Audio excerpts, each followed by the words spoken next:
can't believe we managed to get all of them at once. It took everything I had to keep my composure. It was such a gamble. What if they'd had reserves underwater that we didn't know about? They could have shot us. You're creeping me out. Stop it, please. Captain Forest here, and in today's video, I'm going to be power scaling Deku from My Hero Academia. Now, if you guys are new to my channel, please leave a like, comment down below, and of course subscribe for further content. Also, huge shout out to the HQ squad, massive shouts to the team, and also huge shout out to Sonic Speed. He was a huge help with some of the Deku research and some of the calcs as well. So huge shout out to Sonic Speed, much appreciated to him, and shout outs to Phoenix as well. He also helped me with some of the things in this video too, some of the abilities. So yeah, I'm going to go ahead, get right into the meat and potatoes of things. Of course, another anime matchup will be posted at some point on this channel. I figured I'd be more exotic and apply more things and make a power scaling video of Deku, but there'll definitely be more videos of anime stuff. I have a DC video coming out on the way. I have a Marvel video coming out on the way as well, soon as well. So keep an eye out on that, folks, as well. So I'm going to go ahead and start off with Deku's attack potency. Now, in order to determine where Deku would range, I will go over the percentages and work my way up from there. Now, base Deku, this version of Deku has already far surpassed his previous self since his battle with Muscular, allowing him to be able to use 100% strikes without disabling his arms anymore. He's way stronger than in the beginning of series, where a base Deku can casually slice through villain bots, which can harm him and others comparable. This feat for the villain bot was calced around small building level, so Deku would easily be around small building level at that time, and base Deku is able to barely tank 5% of levels of power, and he can basically tank blows from a suppressed Gran Torino, even in his base form, who was harming him at 5%. Deku has taken a back blow from a suppressed All Might, who is able to severely harm Bakugo and 5% Deku casually, meaning his base form downscales from his 5% level, and since this is in the final act, Deku should have become far more stronger and pretty much strong enough to have power on par with his 5% in his base, and for his durability in the arc, he would easily be like City Block level, taking a massive shockwave in his base form. And there's also a feat where Deku performs. Basically, he was able to destroy a giant steel structure with a kick, which was calced around City Block. And as for Deku's 30% to 45% ranges, Deku at 30% has War Arc Bakugo struggling to keep up with him as a whole, which would include his Howitzer Impact, which produces large town to small city levels of force. Deku's 45% is even stronger, as he can fully restrain incomplete All-for-One Shigaraki, who's on par with a weakened All Might, albeit barely. Now for 100%, Deku at 100% is far stronger than anything mentioned previously. He easily broke All-for-One Shigaraki's jaw with one punch, even though Shigaraki can withstand as much attacks as the high-end Nomu, which survived the Intercontinental Cruise Tiamat hitting them, which produces continental levels of energy with a single missile alone.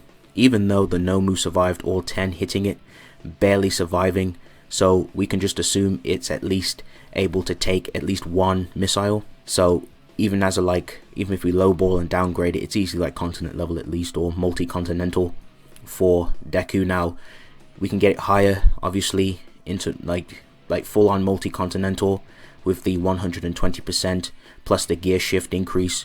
So Deku in this state basically has power literally beyond anyone in the entire verse now, as he's able to easily harm and completely defeat All-for-One Shigaraki, and he's able to basically blow a hole through his chest with one punch so easily.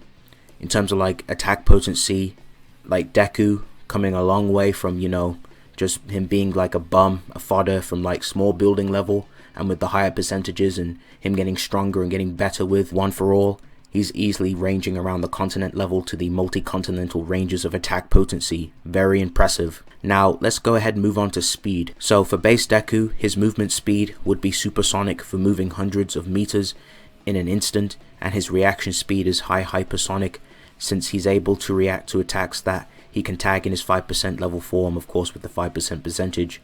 Now 30% to 45%, in his 30% he vastly exceeds his 10% speed, who dodged lasers at 9% the speed of light.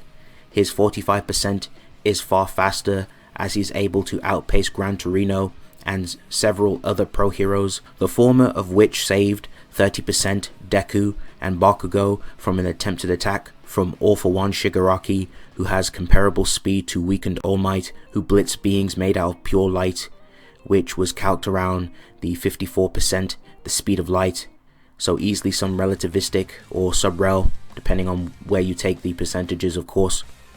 Now, with full on 100% Deku, his 100% form is completely able to blitz All For One Shigaraki, and his Vox 100% moved at the speed on par with Prime All Might, who's far faster than Murkuro, who was able to dodge lasers point blank. This was calced around 45.24 times the speed of light. Now with 120% Deku, he's able to move so much faster than Final Act Shigaraki that he was able to hit him consecutively 5 times before he even realized what was going on. So Deku at his highest percentage is really fast, so easily very high into the the FTL ranges of speeds. Very impressive. So I'm gonna go ahead and move on, wrap up all of these stats now. I'm going to talk about the abilities, and then I'm going to move on to resistances. So I'll start with his best attribute, his intelligence. Now during a fill-in attack, Deku was able to figure out that everyone was split up randomly with no regard for their powers, along with their experience, advantages and counterattacks with his own strategy. Deku was able to predict Mirio's quirk style that requires unpredictable phasing up and down through the ground by witnessing it briefly moments ago. It's also his natural nature as a nerd to be reading his opponent's movements and attributes via taking notes and then preparing for their counterattack. Deku is even shown to predict extremely agile and faster opponents like Gran Torino. He was able to trap Muscular Man in a lock to immobilize his speed advantage so he could get a hit in. He was able to keep Shigaraki airborne using a variety of his quirks simultaneously at the same time to press his advantage even further. Deku has analyzed weak spots in Muscular Man's style and exploits it. Now for Deku's quirk, called One For All, a power that, like the Avatar state, it basically increases all of his stats by gaining 6 more quirks from past users. Now of course with equal stats, those amplifications of AP and speed will not be included, they'll be completely invalid. But regardless, his main power, he uses it to create massive shockwaves to overwhelm his opponents at a distance, and uses this to give himself more time to prep and think against his opponent in order to come up with another strategy and a tactic in combat. Deku can use these compressed air blasts with great accuracy as well. This also bends into his endurance as well, since One For All breaks Deku's body, both internally and physically, like organs and bones, which Deku trains himself to minimize the damage and fight with sheer willpower. Now for his next quirk, Black Whip, he uses this ability to restrain physically comparable characters like Shigaraki in place, so he can lay the smackdown on them. He can even use it from his mouth, just in case his arms or legs are too damaged. Moving on, his next ability called Float, which makes him float in the air.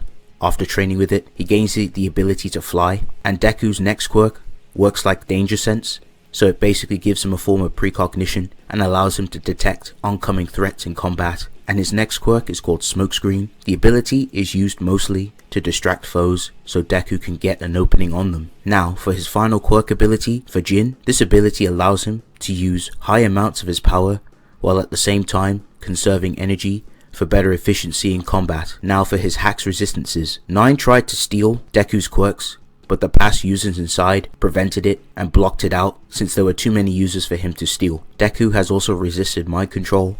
He was able to break free from Shinso's brainwashed quirk due to the past user's consciousness snapping him out of it. Now moving on to gear and equipment, Deku and his costume is suited with a variety of gear to aid him, such as a gas mask to counter gaseous threats. The mild gauntlets allow him to further utilize his capabilities of his quirk without injuring himself, along with better energy efficiency. And finally, his iron soles add extra damage to his kicks. So overall, Deku has some really good scaling. Depending on the percentages we use, Deku from the weaker ranges, easily around like small building, large building level, some city block stuff. Maybe you can get some multi-city block feats as well, scaling from some of the other characters from other heroes. You can easily get him up higher. You can get him even up to like the large town, the small city levels, some full-on city level calcs I've even seen too for some characters, and then just straight up really good scaling. His more higher percentages, easily continent level to multi-continental. Now as for speed, you know, anywhere from, you know, bullet timer, supersonic, and then you have high hypersonic speeds, then there's like subrelativistic speeds or relativistic on the dot, and then you have some FTL speeds. So some nice ranges for Deku. Thank you guys for watching. I hope you guys enjoyed this video. I'll probably make more videos like these in the very close future, but I hope you guys enjoyed. It's been real. I'll see you guys in the next one. Peace.